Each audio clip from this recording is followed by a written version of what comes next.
السلام علیکم ورحمۃ اللہ وبرکاتہ۔ آج ہے ہمارا ڈے 12 اور ہم پڑھ رہے ہیں سورۃ الفاتحہ کی تفسیر۔ الحمدللہ ہم نے بہت کچھ دیکھا پچھلے سبق میں اور اب ہم آگے بڑھتے ہیں۔ ہم جانیں گے شرک کے بارے میں۔ توحید والا گنہگار بھی ہوگا تو ایک دن جنت میں داخل ہو جائے گا، لیکن اگر شرک ہے، اس توحید کے اندر ملاوٹ ہے تو اللہ تعالیٰ معاف نہیں کرے گا۔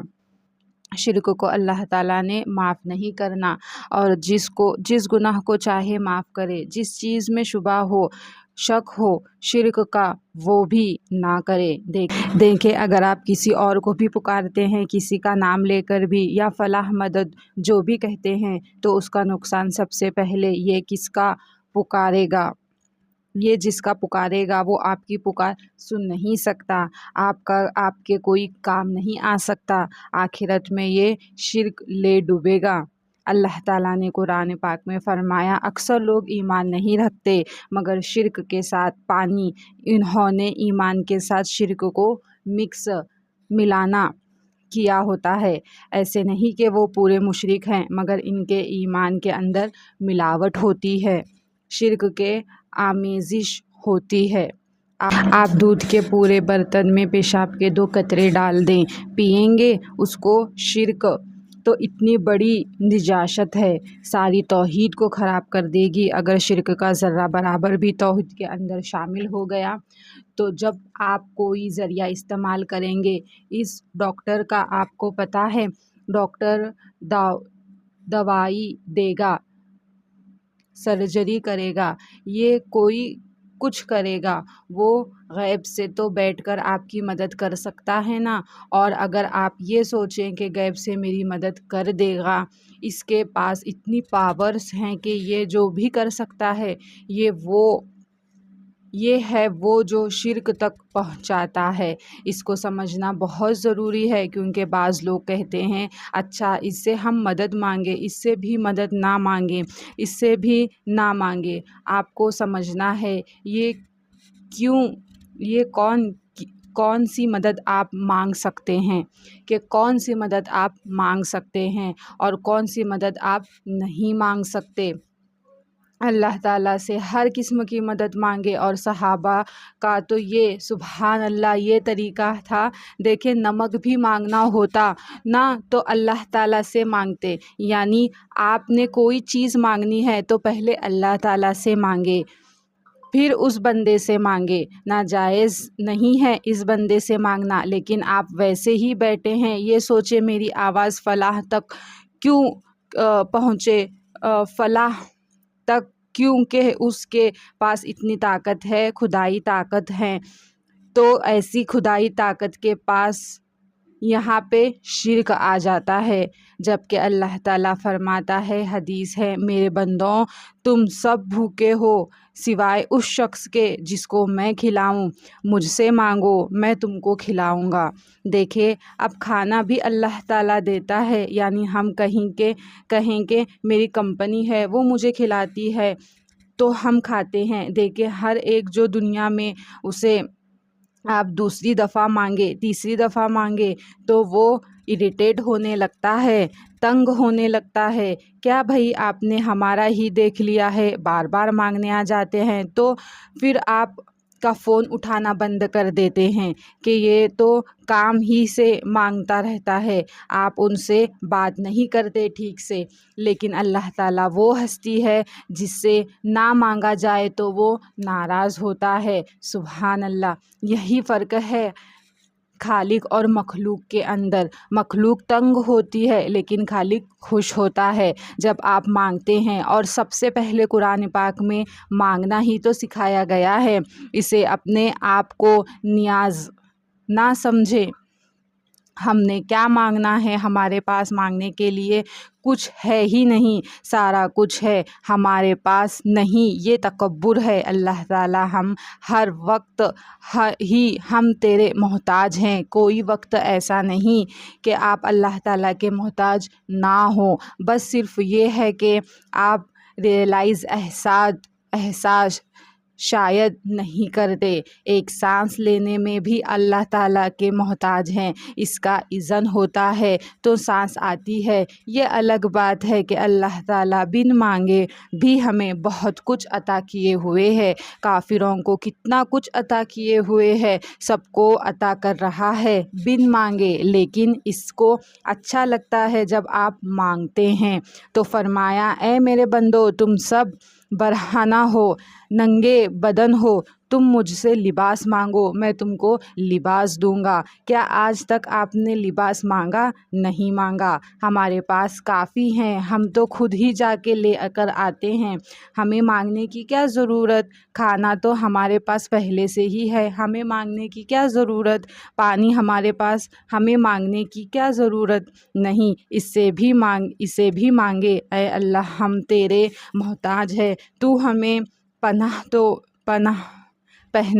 تو ہمیں کھلا، تو لباس پہنتے وقت بھی یہ سوچیں یہ اللہ کی دین ہے، میرا تھوڑی ہے، ہر چیز سے اس کو پہچانیں۔ پھر آپ کو کہا نا کہ جب آپ قرآن کی عینک لگائیں گے تو ہر چیز اللہ تعالیٰ کو پہچانیں گے، اس میں رب کی محبت نظر آئے گی، اس کی بخششیں نظر آئیں گی، اس کی دین نظر آئے گی۔ الحمدللہ۔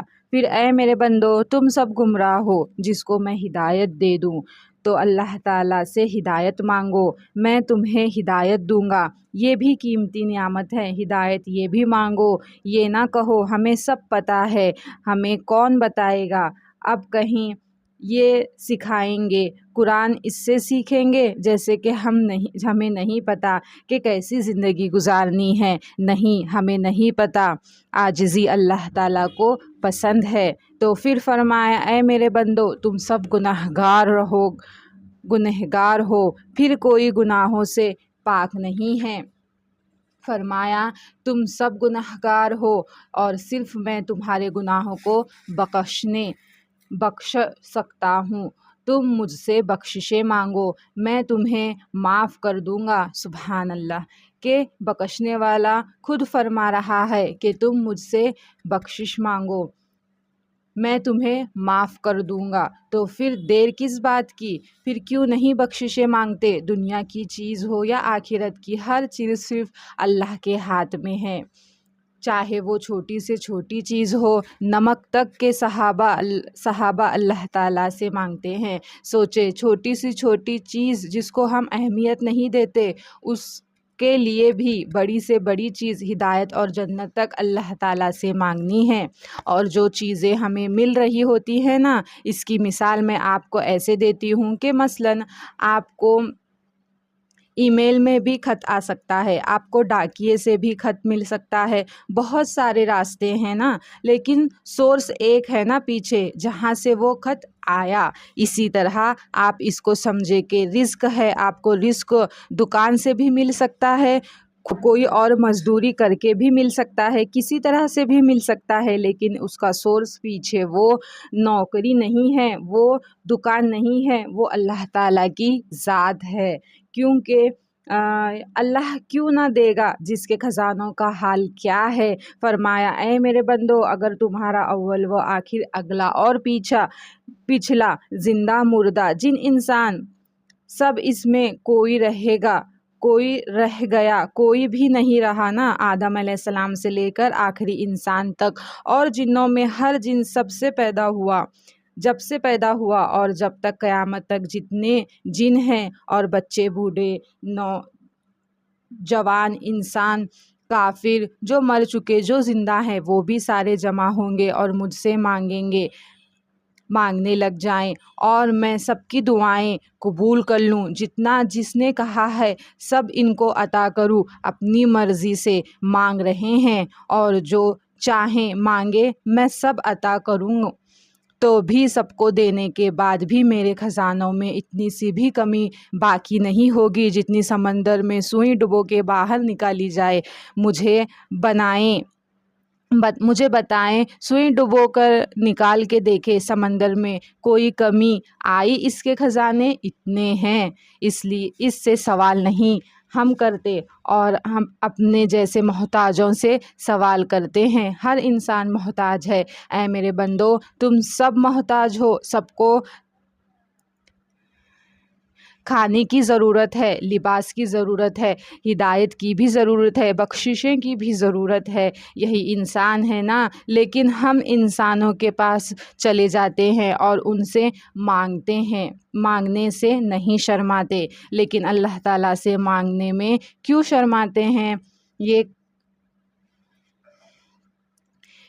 یہ پھر یہ سمجھ لیں کہ اس نے دینا نہیں ہے۔ وہ تو خود فرماتا ہے مجھ سے مانگو میں تمہیں دوں گا۔ اللہ اکبر۔ تو اللہ تعالیٰ سے جو بھی آپ کو مانگنی ہو وہ اللہ تعالیٰ سے ڈائریکٹ مانگو۔ جو چیز بھی آپ کو مانگنی ہو وہ چیز رب نے ابلیس کی دعا کو بھی سن لیا اور اس کو دے دیا جو اس نے مانگا تھا۔ تو وہ کیا انسان ابلیس سے زیادہ تو نہیں برا ہو سکتا؟ اس لیے یہ سوچنا فلاں جگہ جائیں گے تو شفا ملے گی، فلاں در پہ جائیں گے تو ہماری مصیبت دور ہوگی، یہاں جائیں گے تو اولاد ملے گی، فلاں جگہ جائیں گے تو ہمارے گھر کے حالات دور ہوں گے۔ نہیں، یہ عقیدہ نہیں رکھنا چاہیے۔ فلاں مشکل کشا حاجت روا ہے یا داتا ہے یا غوث عظیم ہے، یہ سب ایاک نستعین کے عقیدے کے خلاف ہے۔ کسی نے کہا ولیوں میں بہت جھومتے ہیں، کبھی سوچ بھی لیا کرے یہ کیا کہا جا رہا ہے؟ خواجہ نہ دے گا تو پھر کون دے گا؟ اب دیکھیں کتنی بڑی شرک کی بات ہے کہ خواجہ نہ دے گا تو پھر کون دے گا؟ کو فرمایا کلمات ہی تو ہیں اور کفر کیا ہوتا ہے؟ اقبال نے کہا تھا نا کہ غیروں سے تجھ کو امیدیں ہیں اور خدا سے نا امیدیں۔ مجھے بتا تو صحیح اور کافر کیا ہے؟ یہی تو کفر ہے۔ کفر کرتے ہیں اور ایاک نستعین کہتے ہیں۔ ابھی کہہ رہے ہیں اے اللہ میں تیری نوکری میں تیرا غلام، میں صرف تیرے ہی در سے مانگتا ہوں، میرا تو اور کوئی ہے ہی نہیں۔ اور پھر جا کے نماز ختم کی اور چادریں چڑھانے لگ گئے۔ یہاں پہ چادریں چڑھائیں گے تو یہ بہت خوش ہوں گے، یہاں پہ دیں گے تو اچھا ہوگا، وہاں پہ دھاگے باندھنے لگیں گے۔ تو ایاک نستعین کو سمجھے، اور عربی میں مدد کے لیے اور بھی الفاظ ہیں، مگر یہاں پہ اون سے یہ وہ مدد ہوتی ہے جب انسان اپنی پوری کوششیں کر لے، اس کے بعد کہتا ہے کہ بس میری لمٹ ہو گئی، میرے پاس جتنی طاقت اور ہمت تھی میں نے لگا لی، اب آگے اے اللہ تو میری مدد فرما۔ یہ ہے اعانت، ٹھیک ہے؟ تو ضروری ہے کہ انسان خود کوششیں کرے پھر مدد کے لیے پکارے۔ آپ صلی اللہ علیہ وسلم بدر میں لڑنے کے لیے کھڑے ہو گئے تھے، صحابہ کو لے کر پہنچ گئے، اس کے بعد اللہ تعالیٰ سے مدد مانگی تھی۔ یہ نہیں کہ گھر جا کر بیٹھ گئے ہوں پھر اللہ تعالیٰ سے مدد مانگی ہو۔ تب اللہ تعالیٰ نے فرشتے اتارے تھے، اب ہاتھ پیر توڑ کے بیٹھ جانا اور کہنا بس اللہ تعالیٰ ہمیں یہیں سے کھلا دے گا، یہیں پہ پلا دے گا، سارا کچھ خود ہی ہو جائے گا، بس جی اللہ تعالیٰ کے اذن سے ہوگا۔ تو آپ بھی تو کچھ کریں نا۔ تو اس لیے ایاک نستعین کا مطلب یہ نہیں ہوتا کہ انسان خود کوششیں نہ کرے۔ دوسری طرف یہ ہے کہ ہم صرف اس وقت مانگتے ہیں، یا کہیں کہ اس طرف اللہ تعالیٰ کے پاس آتے ہیں جب ہم نے کچھ مانگنا ہوتا ہے، یعنی اللہ تعالیٰ کے ساتھ تعلق بعض لوگوں کا تو ایسا ہے کہ یعنی ایک وش لسٹ ہوتی ہے نا کہ مجھے چاہیے، بس سب کچھ چاہیے ہوگا، پھر اللہ تعالیٰ دے دے، اس کے علاوہ کوئی عمل داخل نہیں اللہ تعالیٰ کا ہمارے زندگیوں میں، نہ ہم نے کوئی بات اس کی ماننی ہے، نہ کوئی ہماری خواہش پوری ہونی ہے۔